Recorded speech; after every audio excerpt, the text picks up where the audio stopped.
സുചേട്ടൻ മരിച്ച വർഷം പോലെ രേണുവിന് ഓർമ്മയില്ല എന്നൊക്കെ പറഞ്ഞു. ഏഷ്യാനെറ്റ് ഓൺലൈൻ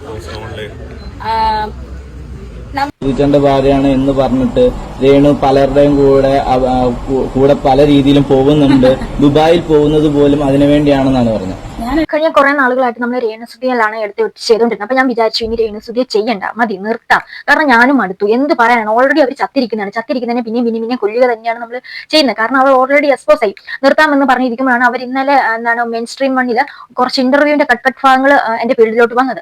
അപ്പം എനിക്ക് തോന്നി, കാരണം അതിനകത്ത് കാണിക്കുന്ന കംപ്ലീറ്റ് അഭിനയവും കപടവും ആണ്. അപ്പൊ അതൊന്ന് പൊളിച്ചൊടുക്കി കൊടുക്കണമെന്ന് എനിക്ക് തോന്നി. എന്ന് വെച്ചിട്ടുണ്ടെങ്കിൽ നമുക്ക് കംപ്ലീറ്റ് കാര്യങ്ങളും ഒരുപാട് ന്യൂസും കാര്യങ്ങളും ഒക്കെ നമ്മൾ നേരിട്ട് അറിഞ്ഞതാണ്. രേണുസുതി എന്താണ്, അവൾ എന്ത് കാണിക്കും, എന്ത് പറയും, ഇനി നാളെ എന്ത് കാണിക്കുമെന്ന് വരെ നമുക്ക് പ്രെഡിക്റ്റ് ഇടാം. കാരണം അത്രത്തോളം രേണുസുതിയെ മനസ്സിലാക്കിയതാണ്. ഞാൻ മാത്രമല്ല, ഈ റിയാക്ഷൻ വീഡിയോ ചെയ്യുന്നവരെ ഓൾമോസ്റ്റ് എല്ലാവരും തന്നെ രേണുസുതിയെ നന്നായിട്ട് മനസ്സിലാക്കിയതാണ്. അതുകൊണ്ട് തന്നെ അവൾ കാണിക്കുന്ന ഓരോ പരിപാടിയും നമുക്ക് ഇത് റിയൽ ആണോ ഫേക്ക് ആണോ എന്ന് നമുക്ക് മനസ്സിലാവും. അത് ഇവള് ഈ നാട്ടുകാരെ മുതലക്കണ്ണീര് കാണിച്ച് മുതലെടുക്കുകയാണ്. അപ്പൊ അങ്ങനെ മുതലെടുക്കുമ്പോഴത്തേക്ക് നമുക്ക് അങ്ങനെ കൈയും കെട്ടി നോക്കി നിൽക്കാൻ പറ്റത്തില്ല. അങ്ങനെ ഒരു ചെയ്യുന്ന ഒരു വീഡിയോ ആണ്. അപ്പം സോ എല്ലാവർക്കും എന്റെ വീഡിയോയിലോട്ട് സ്വാഗതം. ആദ്യമായിട്ടാണ് നിങ്ങൾ ഈ ചാനൽ കാണുന്നതെങ്കിൽ തീർച്ചയായിട്ടും സബ്സ്ക്രൈബ് ചെയ്തതിന്റെ കൂടെ കൂടുക. അതോടൊപ്പം കമന്റ്, ലൈക്ക്, പിന്നെ ഹൈപ്പ് ഉണ്ടെങ്കിൽ ഹൈപ്പിന്റെ ഓപ്ഷനും കൊടുക്കുക. അപ്പൊ രേണുസുതി കഴിഞ്ഞ ദിവസം ഒരു കൊല്ലത്ത് ഒരു ഇനാഗ്രേഷന് പോയിട്ടുണ്ടായിരുന്നു. അവിടെയായിരുന്നു നമ്മുടെ സുധിച്ചേട്ടന്റെ വീട്. ആ സുധിച്ചേട്ടന്റെ വീട്ടിലോട്ടൊന്നും വന്ന് പോയിരുന്നില്ല. അന്നേരം എന്തോ മുട്ടാത്താപ്പ് ന്യായം പറഞ്ഞ് അവൾ അങ്ങ് ഒഴിഞ്ഞു മാറി. അതിനുശേഷമാണ് ഇപ്പൊ ലേറ്റസ്റ്റ് ആയിട്ട് ഒരു ഇന്റർവ്യൂ കാര്യങ്ങളൊക്കെ വന്നിട്ടുണ്ടായിരുന്നത്. അതിനകത്ത് എന്റെ മക്കൾക്ക് വേണ്ടി ഞാൻ ജീവിക്കുന്നു, എനിക്ക് വേറൊരു നിർവാഹമില്ലായിരുന്നു എന്നൊക്കെ കുറെ കിടന്നിട്ട് മെഴുകുന്നുണ്ട്. അപ്പം ആ മെഴുക്കല് അത്ര ഫെയർ അല്ല രേണു എന്ന് നമുക്ക് നന്നായിട്ടറിയാം. രേണുവിനും അറിയാം. ഇക്കാലും നമുക്ക് ആദ്യത്തെ ആ മെഴുക്കലൊന്ന് കണ്ടിട്ട് തുടങ്ങാം. ജീവിതം വഴിമുട്ടി നിന്നപ്പം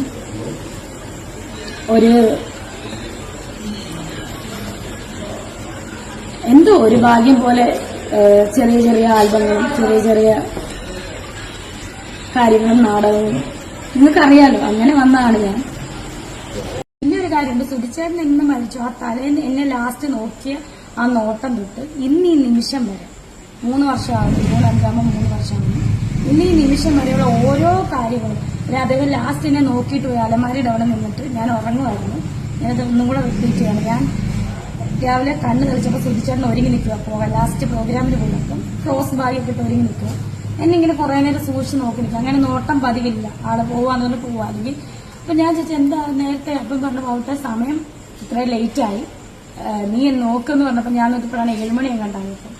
അപ്പൊ ആളെ നോക്കിയപ്പോഴത്തേനും ആളെന്നെ കുറെ നേരം ഇങ്ങനെ നോക്കി നിന്നപ്പം ഞാൻ എന്താ ഒന്നുമില്ല ഞാൻ പോവാന്ന് പറഞ്ഞപ്പം എന്നെ ഇങ്ങനെ, ഞാനും കുഞ്ഞും കിടക്കുക, എന്നെ ഇങ്ങനെ തൊടാതെ ഇങ്ങനെ മാറി നിന്നിട്ട് കുഞ്ഞിന്. അപ്പം ഇതുപോലത്തെ കുറെ ക്ലിപ്സും കാര്യങ്ങളും ഇങ്ങനെ ഇട്ടുകൊണ്ടേ ഇരിക്കുകയാണ്. എല്ലാത്തിനകത്തും സെന്റി ടൈപ്പ് ഡയലോഗുകളാണ് ഇറക്കി വിടുന്നത്. അപ്പൊ ഇത് കണ്ടിട്ട് എനിക്കധികം സെന്റി അടിക്കാനൊന്നും പറ്റത്തില്ല. അതുപോലെ തന്നെ ഈ കാണുന്നവരെ ചിലപ്പം അവർക്ക് കുറെ അധികം നെഗ് ഈ കഴിഞ്ഞിടയ്ക്കായിട്ട് വന്നിട്ടുണ്ട്. മെയിൻ ആയിട്ട് സീറ്റ് ബെൽറ്റ് മാറ്റിയിട്ടുള്ള റീൽ അവർക്ക് നന്നായിട്ട് നെഗ് വന്നിട്ടുണ്ട്. പുള്ളിക്കാർ ഇത് ഡിലീറ്റ് ചെയ്തിട്ട് മുങ്ങിയിട്ടുമുണ്ട്. അതുപോലെ തന്നെ കുറെ അധികം ഇവിടെ നാക്കാണ് ഇവർക്ക് വിനയായിട്ട് വരുന്നത്. ഇവള് പോകുന്നിടത്തെല്ലാം ഈ ഓൺലൈൻ മീഡിയക്കാരുണ്ട്. അവരെന്തെങ്കിലും കൊണസ്റ്റ് വയ്ക്കുമ്പോൾ ഇവള് അതുപോലെ ഒരു കൊണസ്റ്റ് പറയും. അതുപോലെ ഇവർക്ക് കിട്ടിയ ഒരു അടിയാണ് കഴിഞ്ഞിടയ്ക്ക് സുധിച്ചേട്ടന്റെ കടവും കാര്യങ്ങളൊക്കെ ചോദിക്കുന്ന ഇടയ്ക്ക് ഇവള് തന്നെ എടുത്തിട്ട കാര്യമാണ് സുധിച്ചേട്ടൻ മരിച്ച വർഷം എടുത്തിട്ട്. അതായത് ഇവള് പറഞ്ഞ 2022 എങ്ങാണ്ട് പറഞ്ഞു. നമ്മൾക്കറിയാം 2023 ജൂൺ ആദ്യമെങ്ങാണ്ടാണ് അദ്ദേഹം മരിച്ചത്. അപ്പൊ 24 മണിക്കൂറും എന്റെ സുധിച്ചേട്ടൻ എന്ന് പറഞ്ഞ് നടക്കുമ്പോഴത്തേക്ക് ഒരു ഉത്തമയായ ഭാര്യയ്ക്ക് അയാൾ മരിച്ച ഡേറ്റ് വർഷവും ഒക്കെ മറന്നു പോവാന്ന് വെച്ചാൽ അത് അധികം വർഷമൊന്നും ആയില്ലല്ലോ. 2, 3, 4 കൊല്ലത്തിനിടയിൽ മറന്നു പോവാന്ന് പറയുമ്പോഴത്തേക്ക് നമുക്ക് ആരാണെങ്കിലും നമ്മൾ എല്ലാവരും എടുത്തിട്ട് റിയാക്ട് ചെയ്യും. ആരാണെങ്കിലും ചോദിച്ചു പോകും ഇത്രയൊക്കെ ഉള്ള സുധിച്ചേട്ടൻ എന്നുള്ള കാര്യം. അതുപോലെ തന്നെ കഴിഞ്ഞ ദിവസം കൊല്ലത്ത് ഒരു പരിപാടി ഉണ്ടായിരുന്ന രേണു കൊല്ലത്ത് പോയപ്പോഴത്തേക്ക് ഒരു കാരണവശാലും സുധിച്ചേട്ടന്റെ വീട്ടിൽ പോയി അവർ അമ്മയിലോ ഒന്നും കാണാൻ തയ്യാറായിട്ടുണ്ടായിരുന്നില്ല. അതും നന്നായിട്ട് നെഗായിട്ട് വന്നിട്ടുണ്ടായിരുന്നു. അപ്പൊ അത് മറയ്ക്കാൻ വേണ്ടിയിട്ടുള്ള ഒരു പരിപാടിയാണ് ഇപ്പൊ ഈ കാട്ടിക്കൂട്ടുന്നത്. പറയട്ടെ, നിനക്ക് ഇത്രയും നെഗ് വരത്തില്ലായിരുന്നു ഒരു കാര്യം ചെയ്തിരുന്നെങ്കിൽ. ആ കൊല്ലത്ത് പോയ സമയത്ത് ആ കൊല്ലം സുധിയുടെ വീട്ടിൽ പോയി അവർ അമ്മയെ കണ്ടിട്ട് അവരുടെ വിശേഷങ്ങൾ തിരക്കിയിട്ട് ഒരു റീൽ ഇടുവാണെങ്കിൽ ഇപ്പൊ ഇങ്ങനെ നിനക്ക് കിട്ടുന്നതിന് കുറെ അധികം നെഗ് അന്നേരം മാറി കിട്ടുമായിരിക്കും. പക്ഷെ അതിനൊന്നും നിനക്ക് കഴിയത്തില്ല. നിനക്ക് ഇങ്ങനെ എക്സ്പോസ് ആയി കാര്യങ്ങൾ ഇങ്ങനെ നടക്കാനൊക്കെ പറ്റുള്ളൂ. പിന്നെ ഒരു കാര്യം പറയട്ടെ, എന്തിനാണ് ഇങ്ങനത്തെ ഉള്ള രീതിയിൽ ആരാണ്ട് കാണിക്കാൻ വേണ്ടിയിട്ട് ഇങ്ങനത്തെ കാര്യങ്ങളൊക്കെ ചെയ്യുന്നത്? ജെയിൻ തന്നെ ഒരു ഇന്റർവ്യൂലോ ഇതുപോലെ ഓൺലൈൻ മീഡിയയിലോട്ട് എങ്ങാണ്ട് പറഞ്ഞിട്ടുണ്ട്, മറ്റുള്ളവരെ കാണിക്കാനാണ് ഞാൻ ഡ്രസ്സ് ധരിക്കുന്നത്, അങ്ങനെ എല്ലാവരും അങ്ങനെയാണ് ഡ്രസ്സ് ധരിക്കുന്നതെന്ന് പറഞ്ഞിട്ടുണ്ടായിരുന്നു. അപ്പൊ ഞാൻ പറയട്ടെ, നമ്മൾ ആരും മറ്റുള്ളവരെ കാണിക്കാനോ അയ്യോ ഇത് കിടിലം പീസ് എന്ന് പറയാനൊന്നും അല്ല നമ്മൾ ആരും ഡ്രസ്സ് ധരിക്കുന്നത്. നമ്മൾ നാണം മറയ്ക്കാനും പിന്നെ നമുക്ക് കംഫർട്ടബിൾ സോൺ ആകാനും വേണ്ടിയിട്ടാണ് നമ്മൾ ഡ്രസ്സ് ധരിക്കുന്നത്. പക്ഷെ രേണുവിന്റെ കാഴ്ചപ്പാട് നേരെ വിപരീതമാണ്. അത് രേണുവിന് മാത്രമുള്ളൊരു കാഴ്ചപ്പാടാണ്. നമ്മൾ ഓരോ സ്ഥലത്ത് പോകുമ്പോഴും അതിനനുസരിച്ചാണ് നമ്മൾ നിൽക്കുന്നത്. നമ്മളൊരു പല തവണ നമ്മുടെ വീഡിയോയിലൂടെ പറഞ്ഞിരുന്ന കാര്യമാണ്. പക്ഷെ എത്ര പറഞ്ഞാൽ രേണുവിന് അത് മനസ്സിലാക്കില്ല. രേണുവിന് അസിസ്റ്റ് ചെയ്യണമെങ്കിൽ രേണുവിന് ഇങ്ങനെയൊക്കെ നിന്ന് ഓരോ കോപ്രായങ്ങളും ഓരോ ഗിമിക്കും ഇങ്ങനെ കാണിച്ചു പോയേ പറ്റുള്ളൂ. അത് രേണു ഇനി എത്ര നാൾ ഇതിനകത്ത് ഇങ്ങനെ ഒരു ഫീൽഡിൽ പിടിച്ചു നിൽക്കും നമുക്ക് പറയത്തില്ല. കാരണം ഇത് നെഗറ്റീവ് മാത്രമാണ് ഇതിനകത്ത് ഫുൾ സ്പ്രെഡ് ചെയ്യുന്നത്. വേണ്ടുന്നതും വേണ്ടാത്തതും എല്ലാം ഇതിനകത്ത് വാരി വലിച്ച് ആവശ്യത്തിലേറെ ഇടുന്നുണ്ട്. സൂചിയുടെ മരിച്ച വർഷം പോലും രേണുവിന് ഓർമ്മയില്ല എന്നൊക്കെ പറഞ്ഞു. ഓൺലൈൻ നമ്മൾ നല്ല കാര്യങ്ങളല്ലേ വർഷങ്ങൾ ഓർക്കുന്നത്.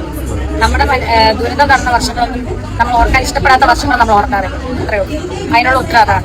എന്റെ വേണ്ടപ്പെട്ട ആൾ മരിച്ച വർഷം ഞാൻ ഓർക്കുന്നില്ല. അത്രയോ അതെനിക്ക് ഓർത്തെടുക്കാൻ വേണ്ടി ആ ദുരന്തം അതായത് എന്റെ ലൈഫിലെ ഏറ്റവും കറുത്ത അധ്യായമാണ്. ആ കറുത്ത അധ്യായത്തെ പറ്റി ഞാൻ ഓർക്കാൻ ഇഷ്ടപ്പെടുന്നില്ല. അതാണ് എനിക്ക് പറയുന്നത്. പിന്നെ എന്താണ് സുധി മരിച്ച ഡേറ്റ് പറയുകയാണെങ്കിൽ അത് മറക്കുന്നതും ഓർക്കാതിരിക്കുന്നതും രണ്ടും രണ്ടാണ്. എന്നിട്ട് ഇപ്പം കഴിഞ്ഞ ദിവസം പറഞ്ഞത് എന്താണ്, ഇത് തന്നെ വീണ്ടും ഓൺലൈൻ മീഡിയക്കാർ ചോദിച്ചപ്പോഴത്തേക്ക് പറയുന്ന കാര്യം എന്ന് വെച്ചാൽ ഞാൻ എന്റെ കറുത്ത ദിനങ്ങളാണ് അന്ന്, എന്റെ കറുത്ത ദിനങ്ങൾ ഞാൻ ഓർക്കാൻ ഇഷ്ടപ്പെടുന്നില്ല എന്നൊക്കെയാണ്. പക്ഷെ ഇത് ഡേറ്റ് തെറ്റിപ്പോയതാണ് രേണുസുധിക്ക്. ഡേറ്റ് തെറ്റിയിട്ട് അവിടെ അബദ്ധം പറ്റി. 2022 അങ്ങനെയൊക്കെ പറഞ്ഞു. അതൊക്കെയാണ് രേണു. നമ്മൾ കൂടുതൽ എന്താണ് പറയാനുള്ളത്. പിന്നെ ഇവിടെ ഇന്റർവ്യൂ കാര്യങ്ങളും ആരും വിശ്വസിക്കാതിരിക്കുക എന്ന് തന്നെ എനിക്ക് പറയാനുള്ളൂ. കുറെ അധികം നെഗറ്റീവ് വന്നപ്പോഴത്തേക്ക് ഇവർക്ക് അൺഫോളോ അടിച്ചു പോകുമെന്നൊക്കെ തന്നെ ഇവിടെ കമന്റ് ബോക്സിലൊക്കെ കമന്റ് വരുന്നുണ്ടെന്ന്. അത് പേടിച്ചിട്ടാണ് പുള്ളിക്കാരി ഇപ്പൊ ഇങ്ങനെ ഒരു മെഴുകിലുമായിട്ട് വരുന്നത്. പക്ഷെ എല്ലാവരും അരിയാഹാരം തന്നെ കഴിക്കുന്നവരായതുകൊണ്ട് തന്നെ ആരും ഇത് സപ്പോർട്ട് ചെയ്യുമെന്ന് തോന്നില്ല. എന്നാലും കുറച്ച് അധികം ആൾക്കാർ എന്തെങ്കിലുമൊക്കെ പറഞ്ഞ് വിശ്വസിപ്പിക്കാൻ പറ്റിയിരിക്കും. കാരണം കുറെ അധികം വീട്ടമ്മമാരും ഒക്കെ ഉണ്ടല്ലോ, അയ്യോ പാവങ്ങളുണ്ട്, അവരെ ചിലപ്പം ബോധ്യപ്പെടുത്താൻ പറ്റിയിരിക്കും. പക്ഷെ എന്നാലും രേണു നീ കാണിക്കുന്ന മഹാമോശമാണ്. നീയായിട്ട് നിൽക്കാൻ പറഞ്ഞിട്ടുണ്ടെങ്കിൽ ഇപ്പൊ നീയായിട്ട് തന്നെയാണല്ലോ നിൽക്കുന്നത് അല്ലേ? അങ്ങനെയല്ല, ഒരു രേണുവിൽ നിന്ന് ആരും ഒന്നും പഠിക്കരുത്, ആരും ഇൻഫ്ലുവൻസ് ആവരുത് എന്ന് മാത്രമേ എനിക്ക് പറയാനുള്ളൂ. ഒരു പെണ്ണ് എങ്ങനെ ആവരുത് എന്ന് ആണ് രേണു കറക്റ്റ് ആയിട്ട് കാണിച്ചിരുന്നത്. പക്ഷെ ഇങ്ങനെ നടന്ന് ഇങ്ങനെ എക്സ്പോസ് ചെയ്ത് പിള്ളേരെ വളർത്തുന്നതിന് ഭേദം നമ്മൾ ആത്മഹത്യ ചെയ്യുന്നതാണ്.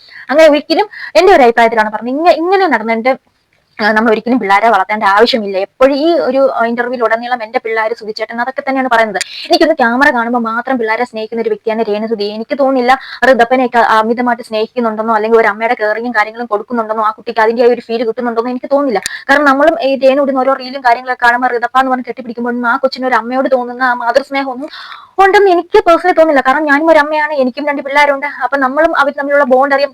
അതുപോലെ തന്നെ ഞാനൊരു മകളാണ്, എനിക്കൊരു അമ്മയുണ്ട്, ഞാനും എന്റെ അമ്മയെ നിൽക്കുന്ന ഒരു വൈബുണ്ടല്ലോ, അത് നമുക്കറിയാം. അപ്പം ഇതൊന്നും എന്താണ് രേണു കാട്ടിക്കൊണ്ടുണ്ട്. രേണുവിന്റെ ലോകത്ത് പാറി പറന്ന് നടക്കുകയാണ് ചെയ്യുന്നത്. ഒരിക്കലും ഒരു അമ്മ എന്ന ഒരു വിചാരമുണ്ടെങ്കിൽ ഞാൻ എന്തൊരു പ്രവൃത്തി ചെയ്താലും അത് എന്റെ മക്കളെയും ബാധിക്കും. നാളെ എന്റെ അത് ഭാവിയിൽ എന്റെ കുഞ്ഞുങ്ങളെയാണ് അത് ബാധിക്കുക. അവർക്ക് നാളെ ഞാൻ കാരണം അവർക്ക് നാളെ ഒരു ബുദ്ധിമുട്ടുണ്ടാവരുതെന്ന് ഉറപ്പായിട്ടും ഏതൊരു അമ്മയുടെ മനസ്സിലുണ്ടായിരിക്കും. അതുകൊണ്ട് തന്നെയാണ് നമ്മൾ പലപ്പോഴും നമ്മുടെ മക്കളെ ഓർത്തിട്ട് നമ്മുടെ കുടുംബത്തെ ഓർത്തിട്ട് നമുക്ക് കുറെ അധികം ആഗ്രഹങ്ങളും കാര്യങ്ങളൊക്കെ ഉണ്ടെങ്കിൽ നമ്മളത് എന്റെ കുടുംബത്തിന് വേണ്ടി എന്റെ കുട്ടികൾക്ക് വേണ്ടി നമ്മളത് മാറ്റി വെക്കാറുണ്ട്.